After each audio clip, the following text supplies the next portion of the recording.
KCC coaching classes के इस नए वीडियो में आप सभी विद्यार्थियों का हार्दिक स्वागत है। आइए मन से पढ़ते हैं और आगे बढ़ते हैं। आज हम लोग इस नए वीडियो में रसायन विज्ञान में अध्ययन करेंगे हाइपर विषय अमोनिया का निर्माण।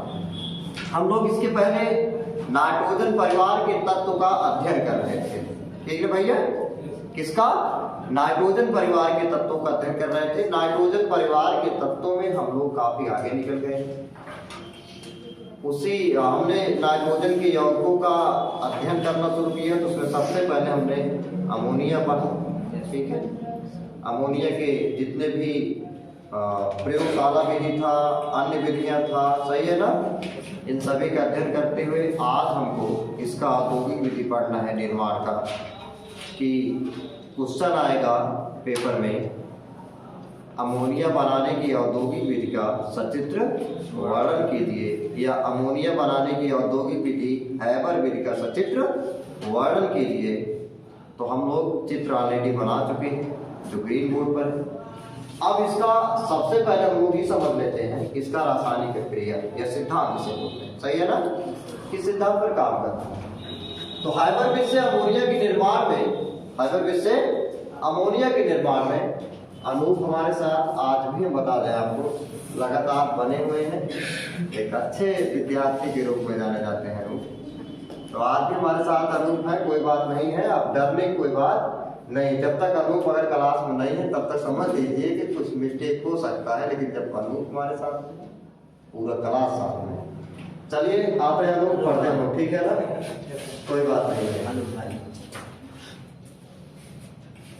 अनूप का हृदय भाई बहुत निश्चल है, कोई छल नहीं है हृदय में, इसलिए मैं मानता हूँ उनको।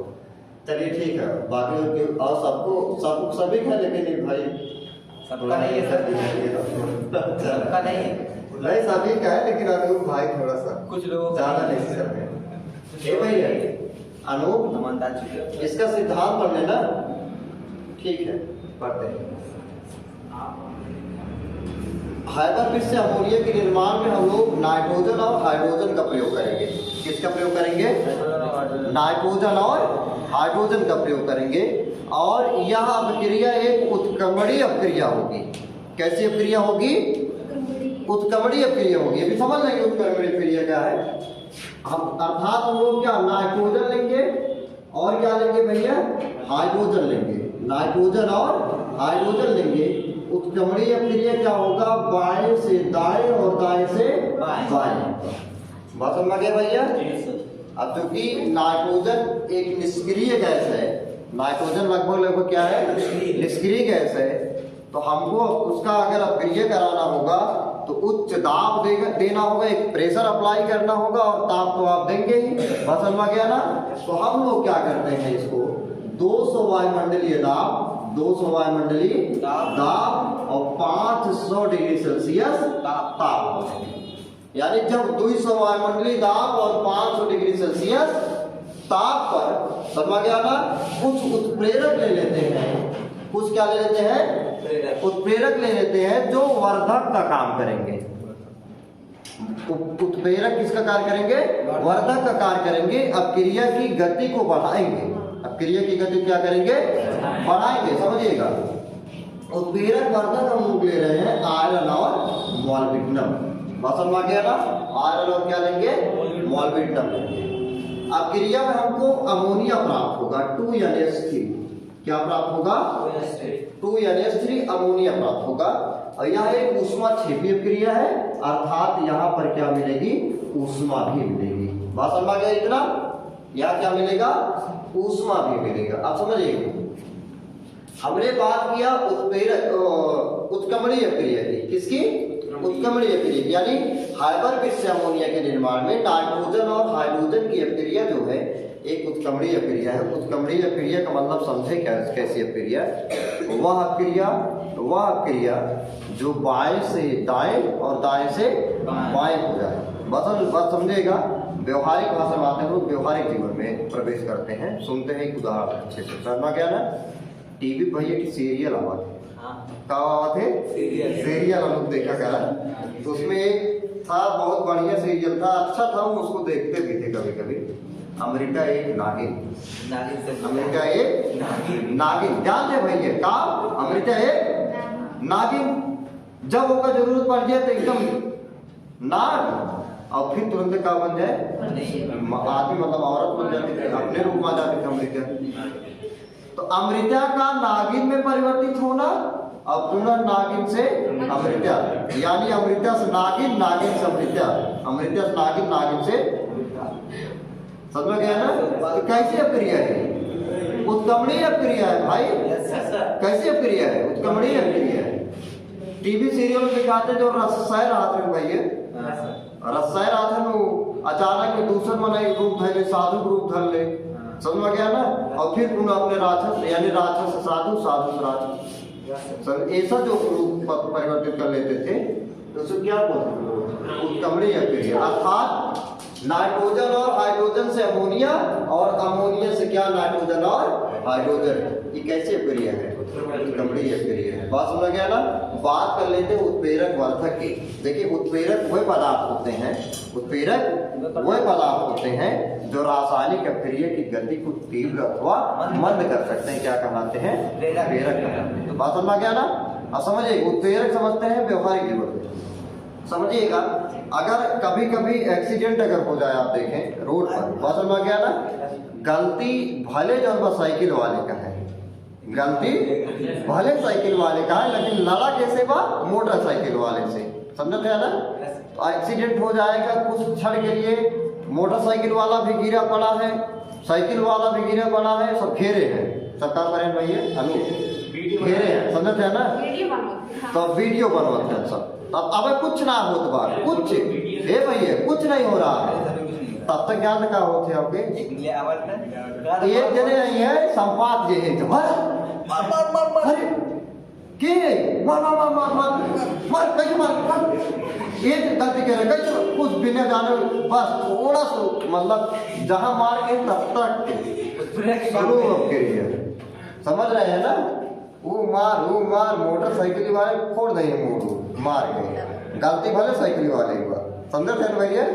तो यहाँ आप देख रहे हैं वो क्या कर रहा है, अप्रिय नहीं हो रहा है, लेकिन आगे क्या कर रहा है? प्रिय की गति को बढ़ा के रहा है। ये उत्प्रेरक वर्धक है। समझ रहे हैं ना? और उत्प्रेरक विष भी समझ लीजिए इसी का अगला पार्ट। मारे विचार तब तक एक मने दूसरा आएगा। समझ रहे हैं ना? समझदार थोड़ा कहीं क्या करते हटा अरे जो मार डालवा का वही एक्सीडेंट है। पहले जान तो लगे क्या गलतियां है, तुरंत कहा सब हटा देंगे हटा मार डालवा का तो एक्सीडेंट की जानबूझ करा थे। वो क्या कर रहा है? प्रिय गति क्या कर दे रहा है? बंद कर दे रहा है। वो क्या भाई? उत्प्रेरक विष है। तो क्या है? उत्प्रेरक विष है। इस प्रकार से उत्प्रेरक वह पदार्थ होते हैं, चाहे वो समाज आप ले लीजिए, चाहे रासायनिक अक्रिया ले लीजिए, वो क्या करते हैं? अक्रिया की गति को बढ़ाते हैं, तो क्या कर देते हैं? मंद कर देते हैं। अच्छा, उत्प्रेरकों का गुण महिलाओं के अंदर सबसे ज्यादा पाया जाता है। अगर आप देखें समझ गया ना? समझते हैं ना?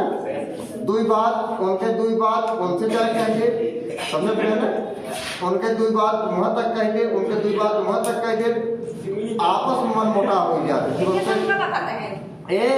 तुरंत कितना देवराज जेठान में बात है। समझ भैया? सुनिए, दो देवराज जेठान है, खूब एकदम मस्त रहा है मिलके, समझना बेटी? तब तक एक जनिक पटत ना है, उनको देख संतोष नहीं है मन में, इतना मित्रता। दो बात उनसे बहनी कुछ बताओ ना, हम देखा अपने से बता देते बस। दो बात जाए उनसे देखा बहनी कुछ बताओ कि नीचे तोरे दीदी कहाँ है? अम्मन में छोटा बड़ा बोल हो जाए, पता लाग अगले दिन वो मार जान लगे शुरू उत्प्रेरक वाला भैया झगड़ा अल्लाह हो जाए, अलग चूल्हा भर जाए, अलग बने हम एक न रहा, फलाना ठिकाना मार घर दुआर बांटा का हो उत्प्रेरक वाला। समझ भैया? और फिर क्या होगा जब ये बात, जैसे मान लीजिए जो श्रेष्ठ लोग हैं, जैसे बुआ हुआ है, घर चले जाएंगे 2 दिन का मतलब घर से गएंगे, वो लोग बात पहुंचेगा, वो लोग तुरंत आएंगे, समझाइए बुझाइए, देखा तो झगड़ा हल्ला नहीं करा, मिले ऐसे फिर एकदम फिर एक काम करेंगे, उत्प्रेरक भी स्वयं। अब क्रिया की गति क्या कर रहे हैं आगे? मंद कर रही है, और एक क्रिया गति क्या कर रहा है? बढ़ा रहा है। समझ गया ना? ईथ उत्प्रेरक। हमने यहाँ क्या लिया है? उत्प्रेरक वर्धक के लिए, उत्प्रेरक वर्धक लिया है आयरन और मॉलिब्डेनम। बात समझ गया ना? इसके स्थान पर भैया, इसके स्थान पर हम लोग पोटेशियम ऑक्साइड K2O और एल्यूमिना Al2O3 ले सकते हैं, यानी एल्युमिनियम का ऑक्साइड। समझ गया ना?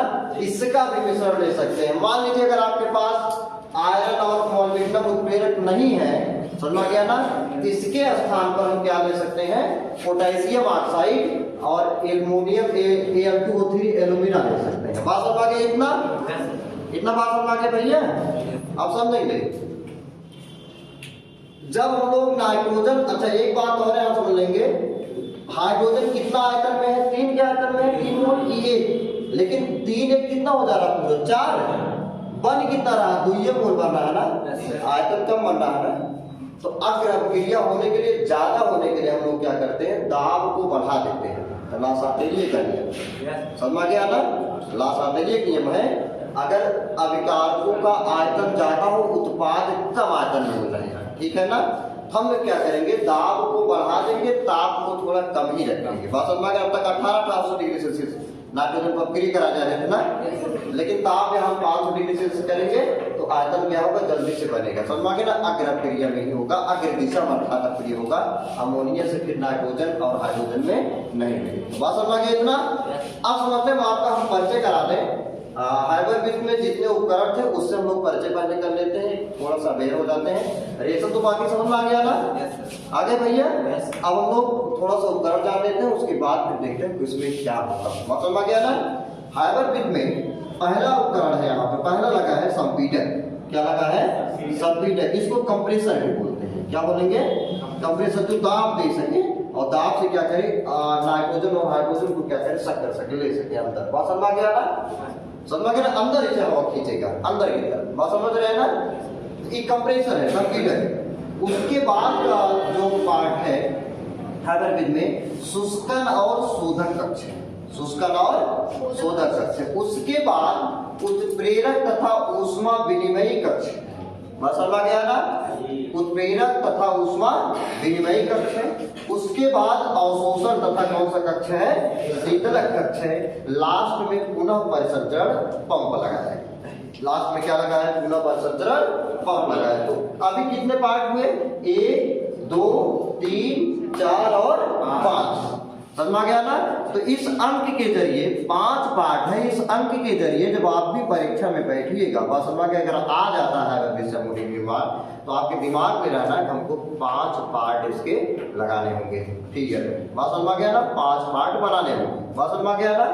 इसका मतलब अब आपको दिमाग में थोड़ा सा बना रहेगा, हाँ 5 करने हैं तो कौन सा गड़बड़ हो रहा है मालूम चल जाएगा। बात समझ गया? लेकिन तो एक बार फिर समझ लेते हैं। संपीडक है, शुष्कन और शोधक कक्ष है, उत्प्रेरक तथा ऊष्मा विनिमयी कक्ष है, उसके बाद अवशोषण तथा शीतलक कक्ष है, उसके बाद लास्ट में पुनः परिसंचरण पंप है। अब बात समझिएगा, हम लोग क्या करते हैं हाइबर विथ से अमोनिया के निर्माण में। बात समझ गया ना?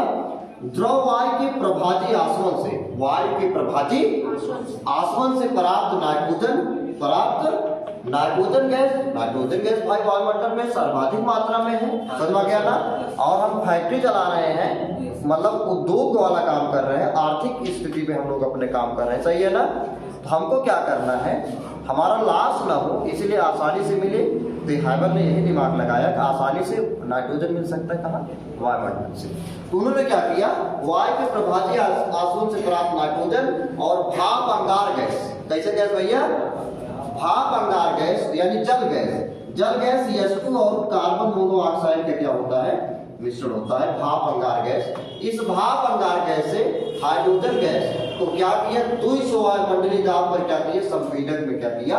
प्रवाहित किया। बात समझ गया ना? 200 वायुमंडलीय दाब पर क्या किया? संपीडक से अंदर प्रवाहित किया। हो गया भैया? अब समझिएगा, हो सकता है नाइट्रोजन के अलावा कार्बन डाइऑक्साइड, कार्बन मोनोऑक्साइड, सही है कि नहीं सही है? इस प्रकार की तमाम और भी गैसें अंदर पहुंच चुकी हैं। पहुंच गई हूं, सही है ना। नमी वायु की कौन सी, नमी जलवाष्प, क्या जलवाष्प भी हो सकता हो इस मिश्रण में प्रवेश कर गया, सही है ना। तो उनको हमको हटाना होगा कि नहीं हटाना होगा, हटाना होगा। तो उसके लिए हमने क्या लगाया है, सबसे पहले लगा दिया है क्या, शुष्कन और शोधक। इस शुष्कन और शोधक कक्ष में सोडा लाइम होगा, सोडियम हाइड्रोक्साइड और कैल्शियम ऑक्साइड का मिश्रण, समझ गया ना। सोडा लाइम होगा, इसमें कैल्शियम ऑक्साइड, सोडियम हाइड्रोक्साइड, देखिएगा भैया देखिएगा, सोडियम हाइड्रोक्साइड या जो सोडा लाइम है या कार्बन मोनोऑक्साइड, कार्बन डाइऑक्साइड, समझ गया ना, कार्बन मोनोऑक्साइड, कार्बन डाइऑक्साइड, इस तमाम प्रकार की अशुद्धियों को क्या कर लेगा, ये अवशोषित कर लेगा, समझ गया ना। कैल्शियम ऑक्साइड जो है, जो वायु में नमी की मात्रा होगी उसको क्या कर लेगा, अवशोषित कर लेगा, समझ गया ना। इस प्रकार से अब हमारा गैसीय मिश्रण में बचेगा कौन, केवल नाइट्रोजन और हाइड्रोजन, बाकी अशुद्धियां और बाकी जो नमी थी वो क्या होगा, शुष्कन और शोधक कक्ष में क्या हो जाएगा, दूर हो जाएगा, बात समझ गया ना। अब गैस किधर प्रवेश करने वाला है, उत्प्रेरक कक्ष में। किस कक्ष में प्रवेश करेगा, उत्प्रेरक कक्ष में। उत्प्रेरक कक्ष का टेम्परेचर हम लोग 500 डिग्री सेल्सियस रखेंगे, कितना रखेंगे, 500 डिग्री सेल्सियस टेम्परेचर रखेंगे। और इसमें आयरन और मॉलिब्डेनम उत्प्रेरक होगा, आयरन और मॉलिब्डेनम क्या होगा, उत्प्रेरक होगा। पहले से मौजूद होगा कि मार मार मार मार मार मार, ये पहले से मौजूद है। तुरंत आया नाइट्रोजन और हाइड्रोजन, अब क्रिया होगी नाइट्रोजन और हाइड्रोजन में, नाइट्रोजन और हाइड्रोजन में क्या होगी, अब क्रिया होगी, अमोनिया बनेगा, क्या बनेगा, अमोनिया बनेगा। अब समझिएगा, यह क्रिया होने में कुछ ऊष्मा की हानि होगी, लेकिन वो ऊष्मा की जो हानि हो रही है पूर्ति किससे होगी, ऊष्मा क्षेपीय क्रिया के द्वारा प्राप्त ऊष्मा से, बात समझ गया ना। जो ऊष्मा मिलेगी उसी से इसका टेम्परेचर क्या होगा, मेंटेन बना रहेगा, बात समझ गया ना इतना। अब समझते हैं, अब जो अमोनिया है, अब जो क्या है, अमोनिया है NH3, सही में समझ में गया भैया। अमोनिया जो गैस है किधर बढ़ेगा, अवशोषण और शीतलक कक्ष की तरफ बढ़ेगा, किधर बढ़ेगा, अवशोषण और शीतलक कक्ष की ओर बढ़ेगा, बात समझिएगा। अब जो गैस जा रहा है अमोनिया, अब जो गैस जा रहा है अमोनिया, इसमें इस कक्ष से उत्प्रेरक कक्ष के बाद निकलने वाली गैसों के मिश्रण में अमोनिया की मात्रा 10% होगी, कितनी होगी, 10%। 10% इसमें अमोनिया होगा, बाकी के 90% जो गैस होंगे वो हाइड्रोजन और क्या होंगे, नाइट्रोजन होंगे, बस समझ गया ना। तो इस कक्ष में अब जो 10% अमोनिया है वो भी आगे बढ़ेगा, और जो 90% नाइट्रोजन और हाइड्रोजन है वो भी आगे बढ़ेगा, और किधर, शीतलक कक्ष में क्या करेगा, प्रवेश करेगा, बात समझ गए भैया। इसका ताप हम लोग कम करेंगे, जल से इसको क्या करते रहते हैं, ठंडा करते रहते हैं, बात समझ गया ना। किसे ठंडा करेंगे, जल से ठंडा करते हैं। अब देखिए इसमें हमने क्या लिखा है, एक सर्पिलाकार का एक ट्यूब बनाया है, बात समझ गया ना। क्यों बनाया है, सोचिए अपने दिमाग से, क्यों हमने सर्पिलाकार बनाया है, सोचिए दिमाग भाई, क्योंकि वो धीरे धीरे है और ठंडे पानी समझिएगा, हाँ समझिएगा, हाँ जैसे अगर हम लोग एक सीधा पाइप कर देते भैया तो जल्दी से अमोनिया पास कर जाता, सही है ना। तेथे मिलाएंगे, पहले यहाँ टकराएगा, फिर डायरेक्शन यहाँ यहाँ यहाँ, इस प्रकार से बड़ा देरी लग जाएगी, बात समझ रहे हैं ना।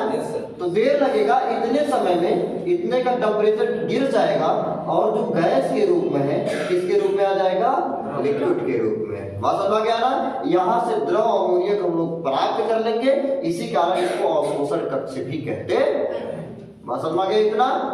अब बाकी का बचा हुआ नाइट्रोजन और हाइड्रोजन, नाइट्रोजन और हाइड्रोजन जो गैस है वो आगे बढ़ जाएगा, वो क्या होगा, आगे बढ़ जाएगा, और पुनः परिसंचरण पंप की मदद से पुनः क्या करेगा, प्रेशराइज कर उठेगा, ऊपर भेज जाएगा, बस समझ गया ना। यहाँ से इस नली के द्वारा कहाँ आएगा, यहाँ आएगा, ओके भैया। अब सोचिए किधर जा सकता है, बात समझ गया ना, सोचिएगा। अब आपके दिमाग में अगर चल रहा हो कि इधर आ सकता है तो नहीं, क्यों, क्योंकि इधर से तो हम दाब दे ही रहे हैं, सही है ना। इसके पास रास्ता क्या है, पूरा किस में आएगा, उत्प्रेरक कक्ष में। बात समझ आ गया ना? अब समझिएगा, आप सर्किल देखिएगा, उत्प्रेरक कक्ष में आएगा, फिर अमोनिया 10% बना, यहाँ आप लिक्विड अमोनिया प्राप्त कर रहे हैं, ये बना रहा लगातार, फिर ऐसे क्या रहा है, ऐसे प्रक्रिया क्या हो रहा है, ऐसे क्या, ऐसे चल रहा है। अब इधर से हम लोग अपने आवश्यकता अनुसार ये भी चालू रखे हैं, आ रहा है, कोई दिक्कत नहीं है। फिर इसे क्या होगा, अमोनिया क्या करें, परास कर लेंगे, समझ क्या भैया, लिक्विड अमोनिया, उसको क्या करेंगे, रख देंगे बोतल बंद करके। बात समझ आ गया ना? ये क्या था, हाइपरविस अमोनिया का निर्माण। इतना बात समझ आ गया भैया? आगे पूरा ना, एक बार फिर क्या समझना है हम लोग, या साथ समझिए भाई, हम लोग कह देते हैं। और किसी क्या भाई जरूरत है समझने के लिए, इसके अलावा से चलिए ठीक है, एक बार फिर समझ लेते भैया, एक बार फिर समझ लीजिए। हम लोग क्या करेंगे, वायु की प्रभाजी आसवन से प्राप्त नाइट्रोजन गैस और जल गैस से प्राप्त हाइड्रोजन गैस को दुई सवामंडलीय दाब पर संपीड़क के द्वारा, कंप्रेसर के द्वारा क्या करेंगे, इसको उपकरण में अंदर की तरफ। बात समझ गया ना? अब वायुमंडल में जो अशुद्धियां होंगी, carbon monoxide, carbon dioxide, sulphur dioxide, इस प्रकार से जो अशुद्धियां आएंगी वो किसके द्वारा, सोडा लाइम और कैल्शियम ऑक्साइड के द्वारा क्या कर ली जाएंगी, दूर कर ली जाएंगी। तो हमारे मिश्रण में कौन बचेगा, केवल नाइट्रोजन और हाइड्रोजन किस में प्रवेश करेगा भैया, नाइट्रोजन और हाइड्रोजन किस में प्रवेश करेगा, उत्प्रेरक कक्ष में। उत्प्रेरक कक्ष में आयरन और मॉलिब्डेनम है, जो 500 डिग्री सेल्सियस ताप पर क्या किया गया है, रखा गया है। अब क्या करेंगे, इसमें अमोनिया बनेगा, क्या बनेगा, अमोनिया। अमोनिया के साथ साथ ऊष्मा भी क्या करेगी, उत्सर्जित होगी। वो ऊष्मा का मेंटेन किससे होगा, जो ऊष्मा हानि होगी, वो जो प्राप्त वाली ऊष्मा है वो क्या करेगी, ऊष्मा को मेंटेन बनाएगी, समझ में तो ऊष्मा की हानि नहीं होगी। अब आगे जो गैसीय मिश्रण है उसमें 10% मात्र कितना, 10% अमोनिया बनेगा, जो आगे जाएगा, बाकी 90% नाइट्रोजन और हाइड्रोजन ही होंगे। वो क्या करेगा अमोनिया, इसको हम लोग शीतलक कक्ष में यहाँ ठंडा कर देंगे और सर्पिलाकार करके ट्यूब से गुजारेंगे, जिससे लिक्विड अमोनिया हमको यहाँ से प्राप्त होगा। अनचेंज जो नाइट्रोजन और हाइड्रोजन है वो किधर से, पुनः परिसंचरण पंप के माध्यम से पुनः उत्प्रेरक कक्ष में भेज दिए जाएंगे, पुनः उत्प्रेरक कक्ष में भेज दिए जाएंगे। उत्प्रेरक कक्ष से पुनः बनेगा, पुनः इसी तरह से ये प्रक्रिया बार बार चलती रहेगी और हम लोग अमोनिया, बात समझ में आ गया ना? ये था हाइपरविस से अमोनिया का निर्माण। ओके भैया, अगर वीडियो आपको पसंद आया हो तो खबरदार लाइक करके जाएंगे और क्या करेंगे भैया, कमेंट में हमको क्या करेंगे, बता देते हैं भैया, सही है कि कमेंट जब आप करते हैं सही है कि नहीं सही है। और अपने दोस्तों के पास या अपने मित्रों के पास, नात बात रिश्तेदारों के पास, जिसके घर कोई कक्षा 12 का लड़का हो, दूर है, दूर दराज क्षेत्रों में है, वहाँ तक शेयर कर दें, सही है, हेलो सही है भैया, रात के बाद में तभी तो वहाँ तक वीडियो पहुँची क्या, तो वो भी बेचारा घर पर बैठे बैठे एक अच्छे से क्लास पा जाएगा, समझ लेगा, समझ गया ना? हम निरंतर प्रयास कर रहे हैं, कोई बच्चा 12 का जो स्तर है वहाँ से मजबूत होकर निकले, ताकि भविष्य में जो कंपटीशन है उसको एक हार्ड वर्किंग का क्या बना रहे, एक प्रैक्टिस बना रहे और लड़ सके और आगे बढ़ सके। इसी के साथ वीडियो को द एंड बोलते हैं, मिलते हैं नए वीडियो में नए टॉपिक के साथ। धन्यवाद।